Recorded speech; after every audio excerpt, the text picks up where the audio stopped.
I'm trying to really focus on using NFTs for social good. And so there comes my background story again in there, and onboarding NGOs, onboarding female filmmaker associations, telling them about NFTs and crypto, and that they can be a part of this, and that they can grow thanks to this ecosystem. And so that's how I'm using NFTs and crypto at the moment, is to be able to help other women.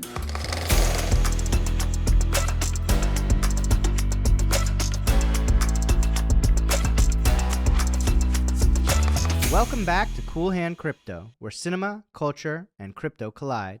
My name is Matt Silverman, and please remember to subscribe on YouTube and your favorite podcast app. Today's guest is a member of the Colombian Academy of Motion Pictures. She is a director, producer, educator, and human rights advocate. She is the founder of Global Eyes Production, Acción Mujeres, sorry for my Spanish, which is an online directory focused on gender equality in Ibero-American cinema. She is also founder of the Just Love Film Academy, which is an online film school for Spanish-speaking female filmmakers. You may recognize her name from socials as Josephine LF, Josephine Landertinger Forero. Welcome to the show. Thank you so much for inviting me. I'm very excited to be here. Where are you based right now? I'm based in Barcelona. I've been living here for 2 years, a bit more than 2 years now, coming from Bogota, from Colombia.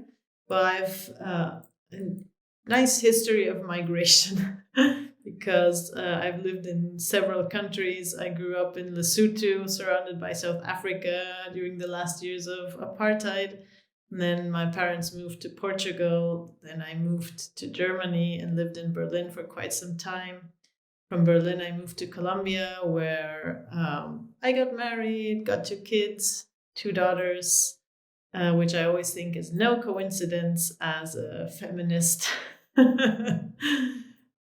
God gave me, or whatever, the universe gave me two girls.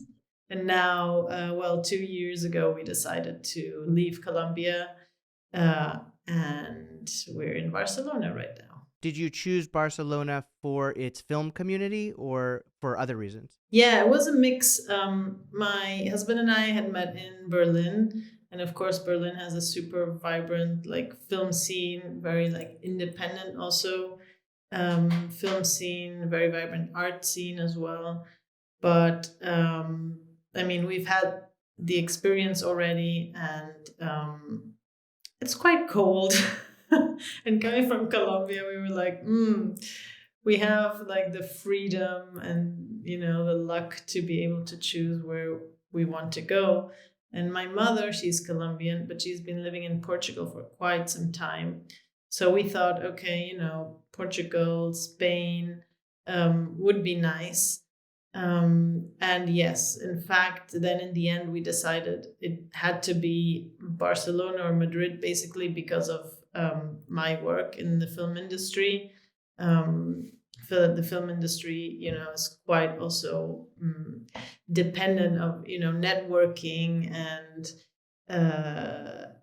I knew some people in Barcelona already. And my husband, he works remotely, so it was not so important for him where we would relocate. And so, then we decided Barcelona against Madrid because, we're close to the beach, and with 2 girls, it's quite nice. Can you tell us a little bit about your film background? And then we'll get into your advocacy and NFTs and everything else. But have you always been a filmmaker? When did you start directing and producing? Yeah, I don't know. It's like those stories you read. When I was small, I always wanted to do film. And in my case, it's something like that. I don't know. I just, sat in the movie theater like a little girl, and I was always dreaming of doing something like that. I just wanted to be able to tell stories that that stir emotions. And I always I don't know, I was really attracted to the feeling you have when you leave a movie theater after having seen an awesome movie, like um be it like action or drama or whatever, like a good movie, that feeling of uh just having had an incredible experience, maybe having learned something, maybe having cried, maybe, having laughed a lot. And so I always wanted to do that. And then the thing is, I grew up in a very kind of political family because my father worked for the United Nations for his whole life. And so, the themes of, human rights, international development, international cooperation were like very present in our household. And I come from a binational family. So my mother is Colombian, my father is Austrian. But then, because of my father's work, I grew up in several countries. And so, I don't know, maybe also because of this multicultural aspect, and because we spoke many languages at home, I found something universal in moving images. And I always felt attracted to that possibility of also, watching a film and even understanding it if you didn't quite speak the language. So that was always fascinating to me. And I somehow, I don't know, I always felt attracted to the arts. I love painting and drawing and music. I always sang a lot. I did a lot of, theater at school. And I don't know, one day a friend of mine told me, I'll be an extra on a movie. Do you want to come? And I was like, yeah, sure thing. And I was, I think, 17 or 18 years old. And then, it was in Portugal. And I was on the film set, and I was like, okay, this is my thing. I want to do this like forever. And since then I went to Berlin to study film. And I've been working in the film industry basically since that time. When you were 17 and on that set, did you know at that time the kind of films you wanted to make and the kind of art you wanted to produce? Did you ever think about escaping the themes that you were surrounded in and making, some other kind of action film or something? Or did you always know that you wanted to make films and content about these subjects that you're so familiar with? Yeah, it's a good question. I think somehow, of course, the way you grow up and, your values, it really impacts you as a person, at least in my case. I don't know, like growing up in the last years of apartheid, even if I don't remember that very well, but always like dealing with these issues. And my mother from Colombia also being like a very complicated, difficult country, me also working there, um, in these matters, I'm very interested also in in politics, in the sense of I don't know, like democracy and human rights. And so I always knew that I don't want to be like a politician or really like work in international development like my father did.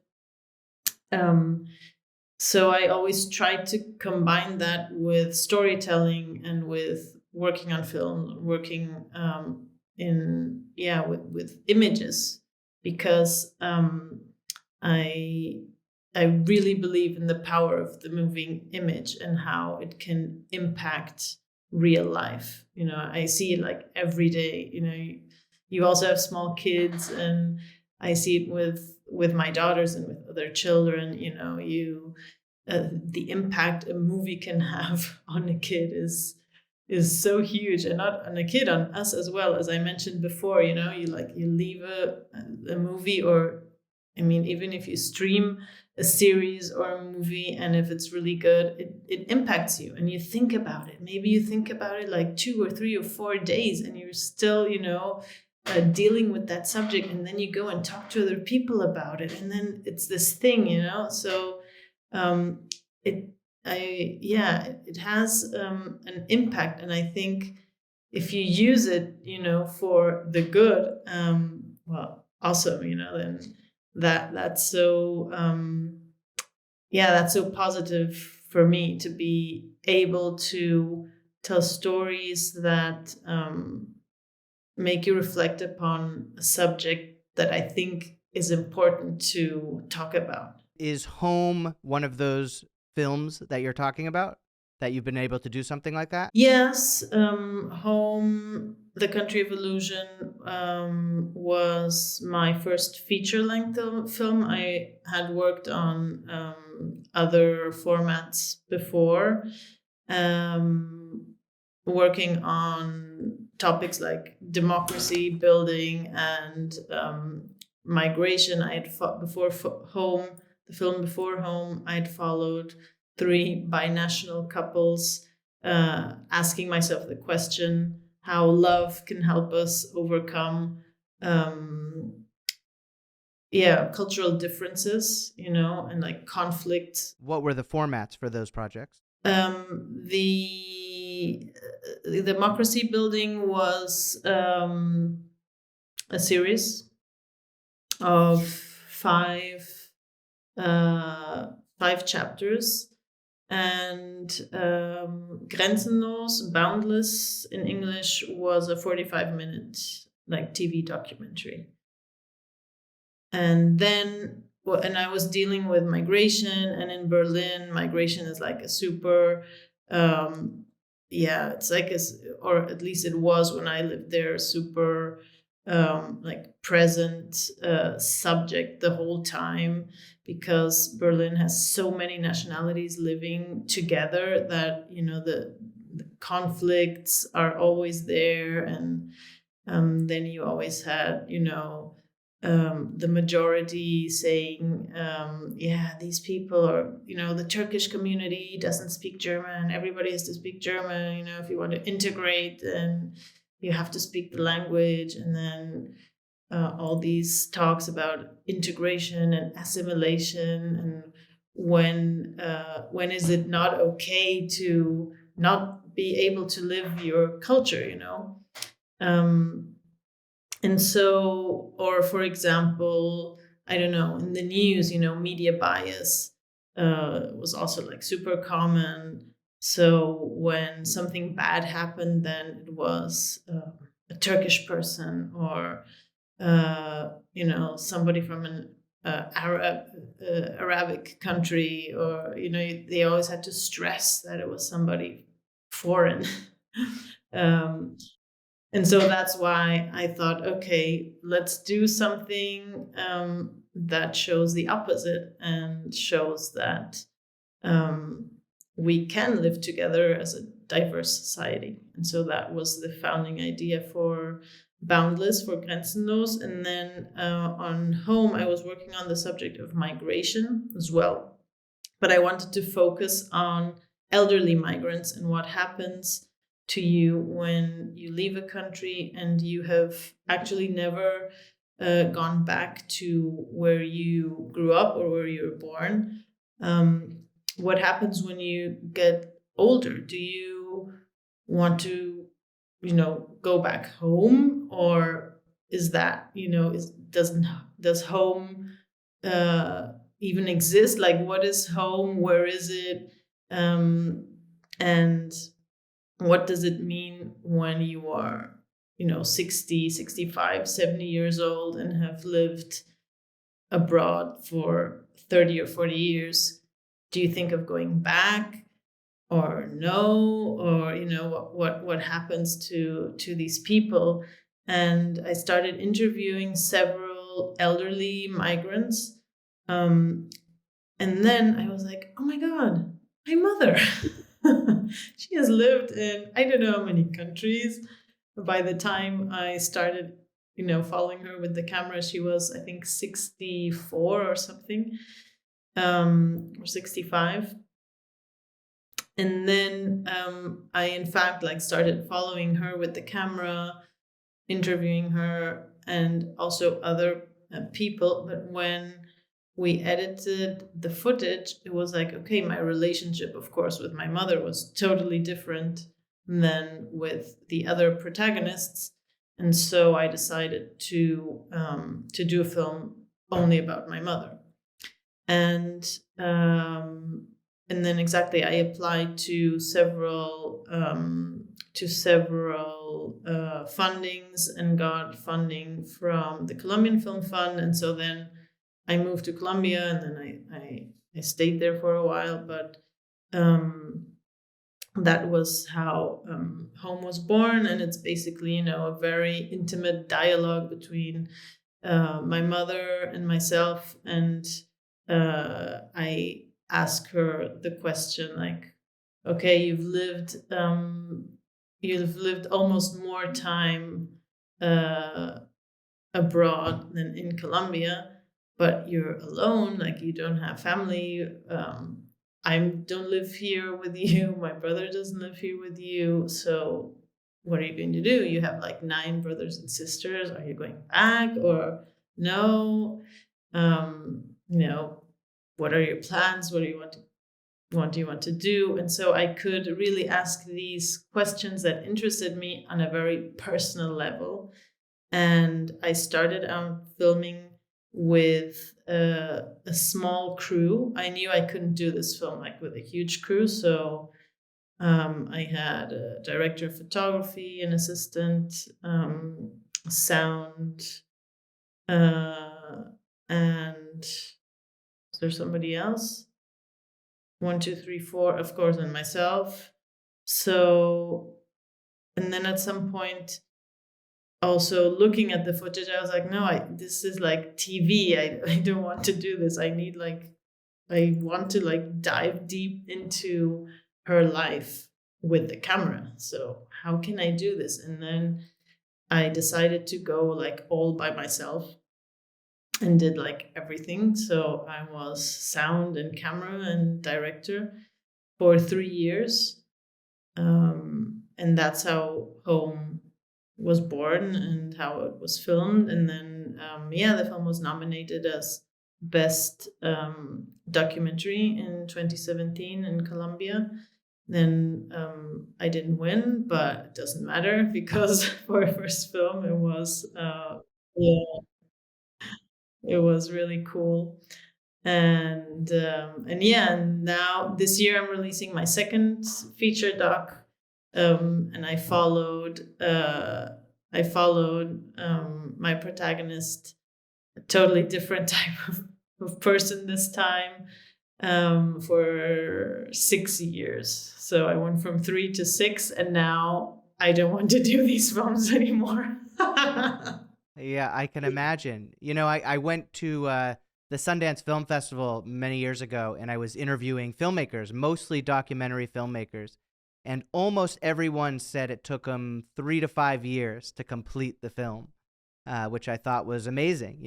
When most scripted features are shot in 14 days maybe, and then there's a month or two or post, and you're done.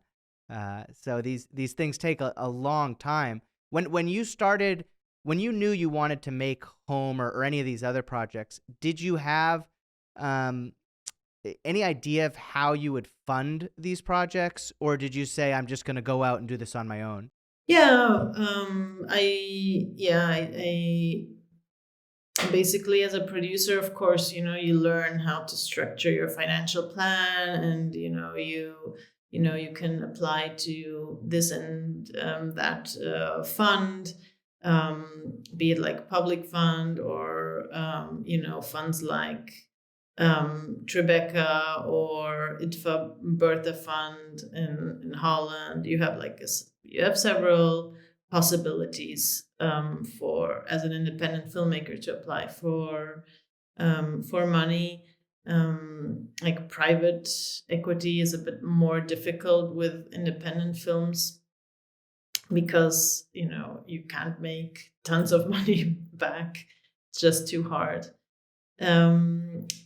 So the thing is that it's quite hard because you apply, then you have to wait like for 6 months or 8 months till they say yes or no, and then if it's no, you're like, okay, now I have to look someplace else, or then you do a crowdfunding. So it takes time, and I think that's the hard part is to get the money. It's not actually to know like where to do your financial plan, but it's like, okay, it's just such a long and tedious process to do it the traditional way. Yeah. I guess that's a universal part of film as well, is that tedious process. But of course, we're here also talking about crypto and DeFi and NFTs. So this whole world opens up new possibilities. Everybody is still exploring. Um, I was just talking to a colleague yesterday, and we said, of course, there are no best practices yet because we're just starting out and no one has a clue. Everybody's just exploring, and okay, shall I like mint a film, or shall I sell the NFTs to finance it, or do I do a DAO? And like, how do I do this? And people are just exploring and trying out how to finance your film, or how to distribute it, or how to like create a community around your film. Um, so I think the whole film industry is just starting to understand, okay, we have to get into this because this is like the future. And yeah, I think if you see Warner Brothers doing the Matrix NFT, that means I have some. this is for real. Nice. Yeah. Yeah. I don't know what to do with them, honestly, but I do have 4 of them. Okay. And you already transformed them, like with the red pill or the blue pill? I transformed 2 of them, and I don't know if it was a good decision or bad decision. It's I think supposed to be like a game, but I don't really understand what the game is. So I did transform 2 of them. Yeah. Do you have any? No, I don't have any, but I'm following, of course, closely because I'm interested just, in learning and yeah, understanding. I've got some on the Vivi platform. I don't know if you know Vivi. Vivi Yep. I'm on VV. Yep. with where also big brands are like Disney and Marvel. And so I think they're making a lot of money. These Oh brands. yeah, they're making a ton of money. But I think VV and the Matrix NFTs, it's really all marketing. That's all just marketing Yeah, for the Matrix, exactly. for Disney, for the comics and Marvel and everything. Whereas what you're talking about with maybe financing a film with an NFT or distributing your film as an NFT is a whole other Wild West ball game. I'm speaking with people who are trying to do it, who are doing it, and it hasn't, as far as I can tell, really been figured out yet. It's still something people are experimenting Yeah, with. totally. But I'm excited to hear how you're experimenting with it too. When did you get introduced to NFTs and Web3, and when did you see that there's value in it? Well, I started out with DeFi actually. I think more than a year ago. Well, let's say a year ago, and introduce my brother. He has been into crypto like for, let's say, in crypto world ages, which is like 3 or 4 years. And I didn't even know, he was like, oh my God, I just, made a lot of money from one day to another because Bitcoin went like bam. And I'm like, okay, I want to learn. I want to know what's going on. What is this? What, and I remembered when he told me that, I was like, okay, in Berlin, like 7 years ago, I remember going to a cafe and wanting to buy a coffee and they accepting Bitcoin. So it's been around for quite a while. And there's always the talk of like early adopters and stuff. And I think like 2022 is the end of the early adoption curve. I think now we're like starting to see this whole crypto scene go much more mainstream, thanks also to NFTs, because it's become just such a cultural thing, like, oh, you don't have an NFT yet. Like everybody has NFTs now, you have to have an NFT. But basically my entry point was DeFi, and I think DeFi is super interesting. It makes just money accessible. And then I started learning about like Axie Infinity, and my background in development. I thought it was like super interesting seeing like these whole communities in poor countries being able to make a living out of playing a game. And I was like, wow, this is crazy. This is super fascinating. And yeah, that's how I like started to understand and grasp the whole ecosystem.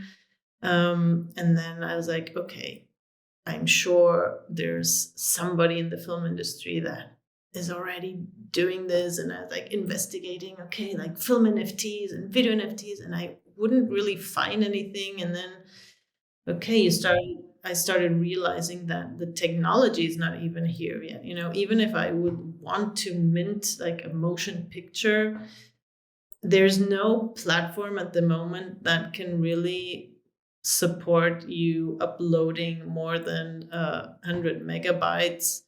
And then there's also the question of, okay, if I mint like one film, how many copies do I mint? Do I really want to mint like one film, like for one person? And what's the value? Like, why would they want to buy that film? I mean, if you're saying, okay, you can come and be on the set and be a co-star with Angelina Jolie, and then you can mint your own NFT. Maybe that could be something attractive. But so I think we're still trying like to understand how to use this in the film industry. And I think the thing will be around like finding a sweet spot between you being able to integrate the audience much more. Like I think we're definitely moving in a more gamified to a more gamified film industry where the audience will play a much bigger role than before, because until now it's like, okay, I have an idea and I'm just going to make the film, and then maybe it will do well at a box office or it will flop, and you're just, as an audience, you're a passive consumer. Or even as the whole streaming platforms, they like present you with something they think you like, but they never actually ask. So I think now it can be something like super interesting, to say, okay, here's a token of my series or of my film, and the more tokens you have, the more voting rights you have. So what happens now? What shall we do? Like, here are the first 15 pages of the script. What comes next? Like, these are the possibilities, A, B, or C. Or I don't know. I think it's going to be something like that. I think that balance is still being figured out, because even filmmakers I've talked to who are doing this, at the end of the day, they're in control. They get to decide, is it A, B, or C? So it's really giving their audience an option to give input. But But at the end of the day, how much how much is that input valued if the director is just making the final decision anyway? So I'm really curious to see that perfect balance, that perfect equilibrium where it's worth it to be a part of the community and it's worth it to have a say and make decisions for a project. But it doesn't sacrifice the vision of the director or the storyteller. Yeah, that's true. And also another thing that I find interesting is, of course, giving the audience IP rights as well. So, or let's say the audience. I mean, then you become an investor as well. So maybe it's just another way of doing your financial plan and saying, okay, 50% I'll have to go search someplace else. And the other 50% I'll do a token or I'll do NFTs, and I'll split, my revenue with these people. And then that's why they want to come and co-finance my film. That could also be something interesting, although like really technically and practically, I don't know how that will be managed. I know that there are some films like Arabian Camels NFT. I don't know if you've heard of them. They are they have this model that 45% of the budget is for NFT holders, and the idea is that you then, as one of these 12,000, I think they have, 6,000.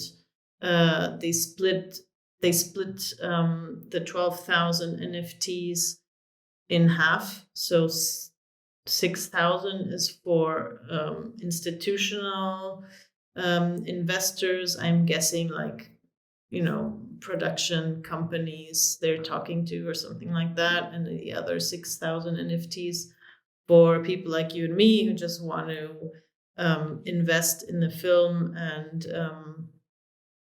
possibly make some money. Exactly. So they have this model, but I was then asking myself, okay, how do you actually manage splitting revenue with all these people? Like practically speaking, exactly, smart contracts. But if you are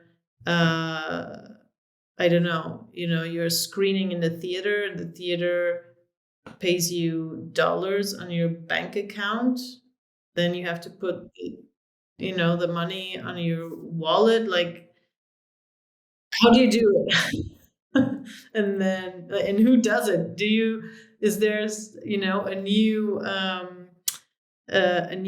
role on films that will be the person in charge of the whole NFT producer, or I don't know how you would call the person. Right. Yeah, I think there will be. I think you're right. There needs to be. I mean, it's so confusing. Exactly. I mean, I'm also talking with people like yourself and people in the world and in crypto and making crypto films and stuff. And I feel like it's like a mosaic. The closer I get, the less I understand it. What platforms are you using now? What are you using in Web3? Well, I'm experimenting a bit, but also observing a lot. So I'm using, of course, as most people, OpenSea. I've used it on Polygon, I've used it on Ethereum. Now I have the possibility to explore HeyLayer, which is a new NFT platform on Bitcoin, well, on Stacks that works on Bitcoin. They will have the ability to mint videos from the end of January onwards. And I'm collaborating with them because I hadn't mentioned this in our chat until now, but as a filmmaker, I mentioned that I consider myself a feminist. So I'm very focused on empowering women in front and behind the camera. Well, you mentioned my online film school, Just Love Film Academy, where I have film courses. And I just want to see more women in the film industry. We're still very, very few women doing films. In Colombia, in 2020, we were about 19% of film directors. This year, the numbers have gone down like everywhere in the world. I don't actually know why, but in Spain, it was like 12%. So, it's too few women doing films, and we need to see more of our point of view on the world. And so I'm really interested in empowering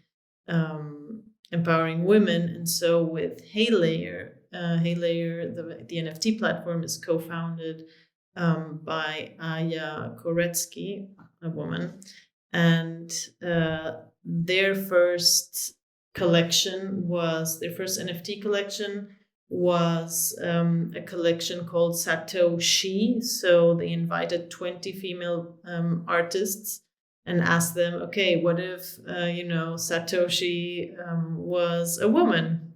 And how is your vision of that female Satoshi? So that was their first collection.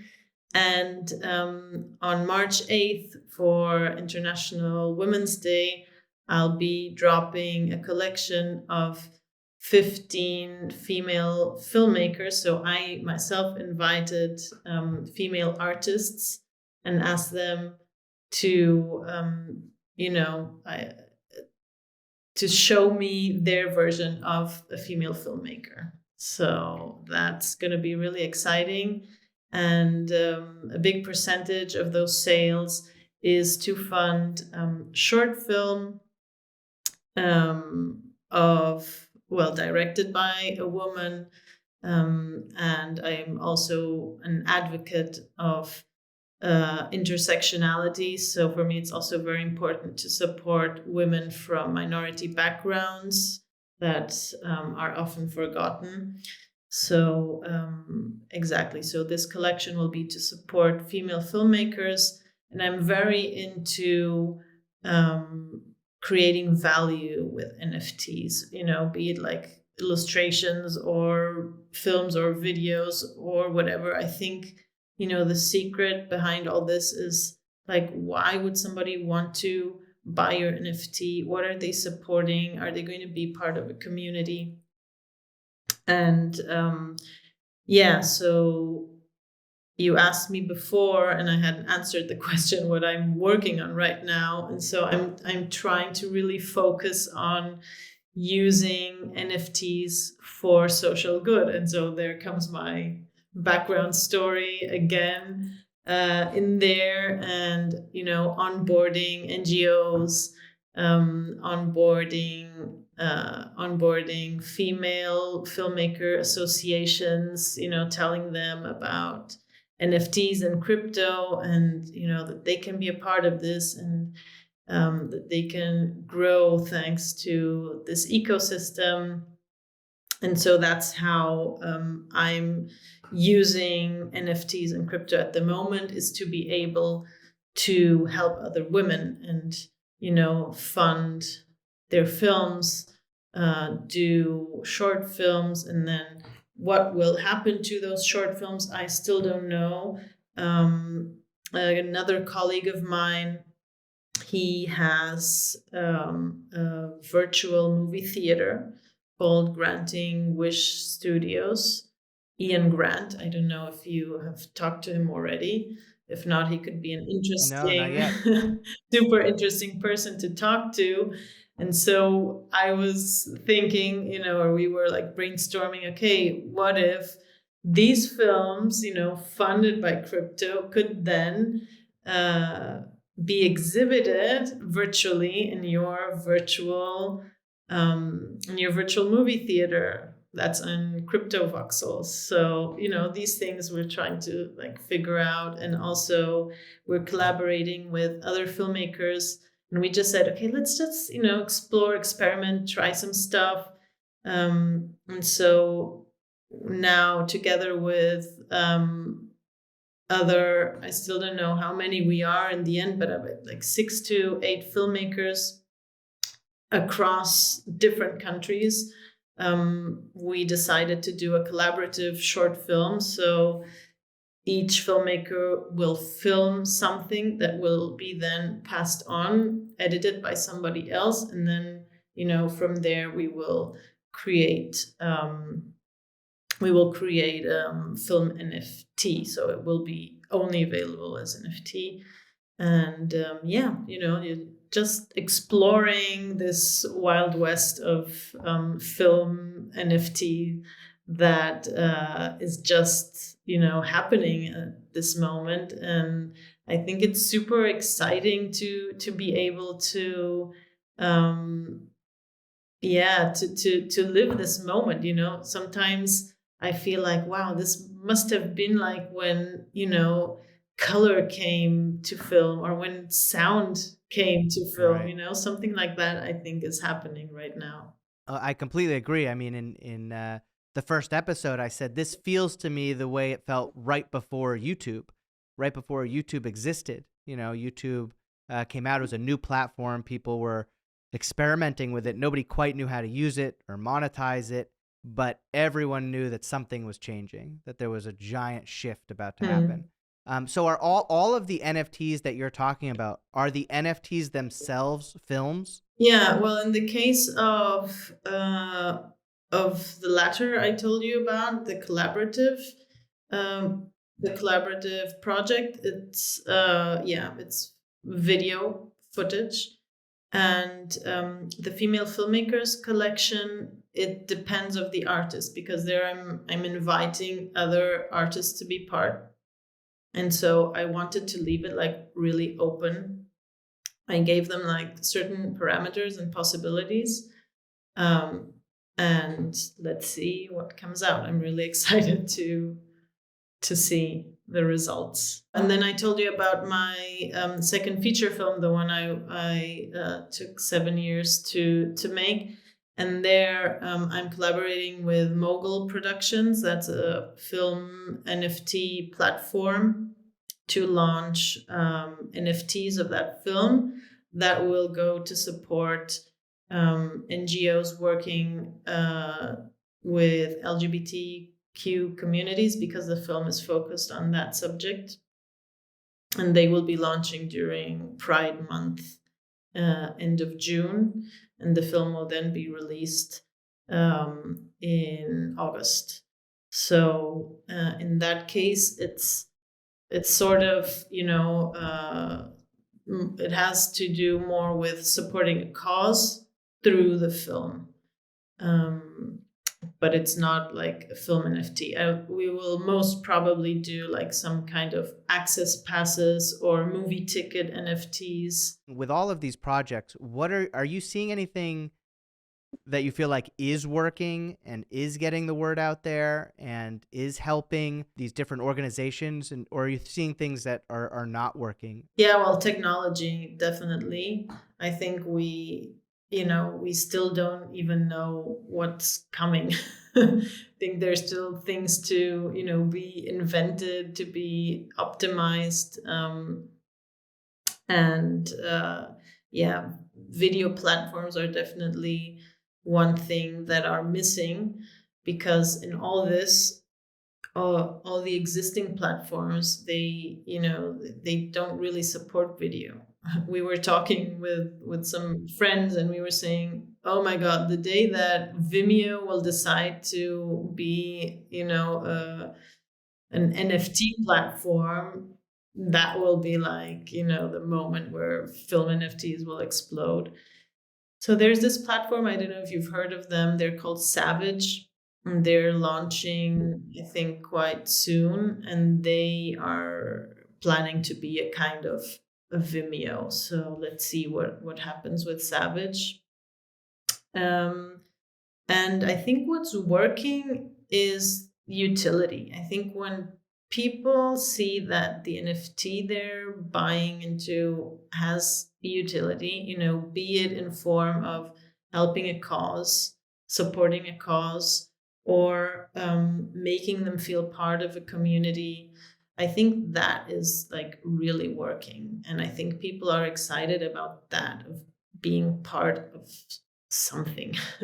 And I mean, when I look into NFTs, I think that's also important to me, to feel that, okay, because in the end, of course, it's money, I want to put my money I'm working hard to earn in something that I think is worth it, So I think that that's important also, to think of what are you offering to the people that are putting their money into your project.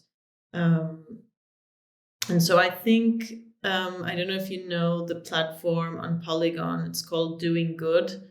So Doing Good is a platform, an NFT platform, where by default 5% of say of the sales of every sale goes to an NGO. You have to they have like a drop down menu, and so you have to choose where those 5% go to. So that I think is like really interesting as well. And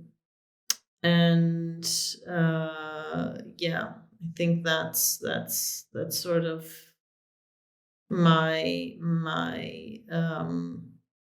takeaway of that. I think utility is really really the secret here.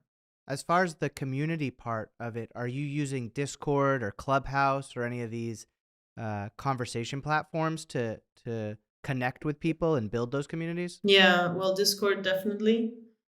Discord, I have an own channel now, like for since a couple of days. It's not even ready yet, but I'm still figuring out how to uh, how to navigate it as an admin. I think it's really different when you're like a user hopping in and out of channels, and on the other hand, being an admin of the Discord channel. Um, and yeah, Clubhouse, really interesting as well. And Twitter Spaces. Do you have a vision for how this stuff should work or how you want it to work? What is your ideal Web3 scenario? I think the ideal Web3 scenario is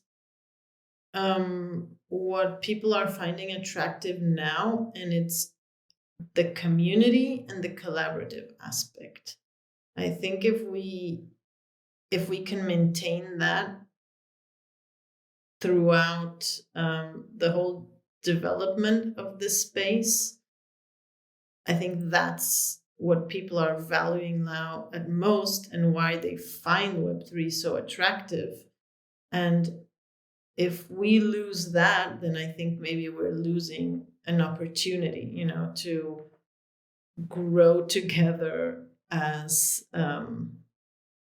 human beings. I don't know. I think it's so exciting to be able to work with random people I never saw in my life, and they have no idea who I am. And now we're going to do a film NFT together, just because we want to do something together. We want to explore, new realms. And I think that is so cool, so refreshing. And I wish that that persists for a long time still. So that's like my wish for Web3, that this collaborative and community aspect, and that's what so many people stress in the space, that they find it so welcoming. Yeah, so I hope that we can be able to collaborate more and not be so into, who's the best or the first, or I don't know, who Right. cares? Let's just do things together and impact the world positively with the stories we can tell, and make people be interested also in our stories and what we have to say. Absolutely. And I think YouTube sort of proved this, that there's room for everybody and room for everybody's community. Everyone can have their own community and build that community Mhm. and have it be um, not just culturally relevant and worthwhile, but also something that you can turn your entire career into. Mhm. Yeah, exactly. I feel like we jumped over the Just Love Film Academy a little bit. Can we circle back and talk a little bit about that? I've been working on gender equality since 2009. So after university, I graduated in 2007 in Berlin, and then I worked as a freelancer for several film productions. And then one day I got a call from a friend saying, "Oh, they're looking for somebody in this NGO. It's a political foundation working on international cooperation, and seems to be your thing. And they're looking like for a video director. They want to produce more videos, and they need somebody like creative. Are you interested?" And I was like, I mean, why not? Let's try it out. Let's see. I mean, freelancing is hard. Uh, I'm gonna get a real job. And so then I worked at this international development foundation for a while, about 3 years. I met like Angela Merkel. I even handed her over the film I talked to you about the binational couples. I got the chance to meet her personally. I met like really interesting people. I traveled a lot. I did film workshops in the UAE, like in the Emirates, in South Africa. I was in Guatemala. So I traveled a lot. It was really, really interesting. And then uh, in Germany, you have to have a gender equality commissioner. So this person, foresees the whole, uh, let's say, everything that has to do with gender equality in the organization. So from um, job interviews to just proposing ideas of how the organization can be more gender equal. So I did all that, which was really super interesting. And so I did it in parallel to my actual job. So at one point, I got paid the same, but I did, half video production, half gender equality. And then one day I said, okay, it's too like institutional and it's very like politically correct. I need to tell my own stories. And then I left and founded Global Ice Production, and then did Home, the Country of Illusion. Now I'm doing the film about Christian that's called I'm Christian from Tierra Bomba. Tierra Bomba is an island in the Colombian Caribbean coast. And then I moved to Barcelona, and then COVID came. And I couldn't, go and work on film sets, and I was at home, and I was like, okay, I need to do something or I'm going crazy. And then I really sat down and worked on myself and what I want to do and what I want to be, and what's important for me in life. and I said, okay, I really want to leave the world a bit better than I encountered it. And I really want more opportunities for women. I've been working in this subject for so many years now. I'm a film director, I'm a minority. So I'm going to support other women. I want to be the mentor for other women, the mentor I never had. So let's do this, girls. And then I said, okay, I'm gonna do this. And then it started like a kind of a vague idea of me doing online courses, and I was like, online courses? I don't know. That doesn't sound like really cool. Let's do a film school, like a film academy for Spanish speaking women, because that's where most people know me, and where I also know more people. And yeah, so now I'm basically focusing on empowering women and giving them more knowledge in the Spanish speaking world through online. Basically now everything is online, so online workshops, and also pre-recorded courses. So it's it's in the making, and but it's been really exciting until now.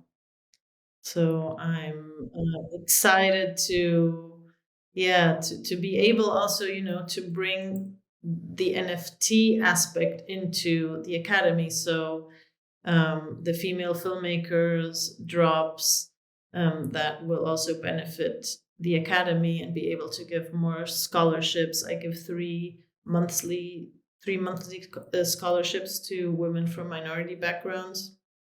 So I want to continue to do that, and to create the fund for producing films for directed or produced by women.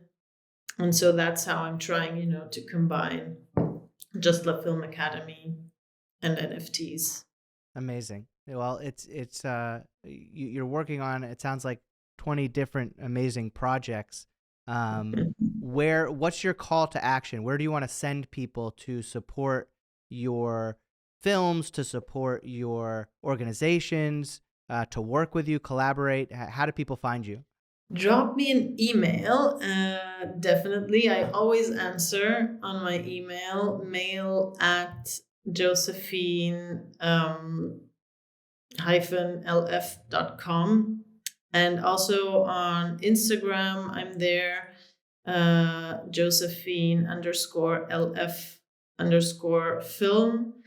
I'm going to be on TikTok. Well, I'm there already, but not very active. But I'm definitely going to be more active there, also educating and onboarding people to NFT and NFT film.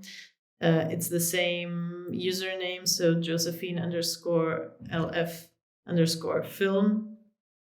Get in touch. Let's collaborate. Check out also my Twitter, because there you can learn more about the drops I'm doing for the female filmmakers. I think those are really exciting projects. And if you want to support female filmmakers, support Just Love Film Academy, make sure to get your hands on one of those NFTs, and also support female artists. So I think that's also super, super amazing. And my Twitter is Josephine _LF_. Well, thank you, Josephine, for coming on the show, and thank you for the incredibly positive impact you're having on culture, which is so important and really inspiring, considering I barely have enough energy to feed my kids breakfast in the morning. So I'm totally overwhelmed by the amount you're doing, and it's great work. I'm really thankful for you having reached out, and it was a super warm and wonderful conversation.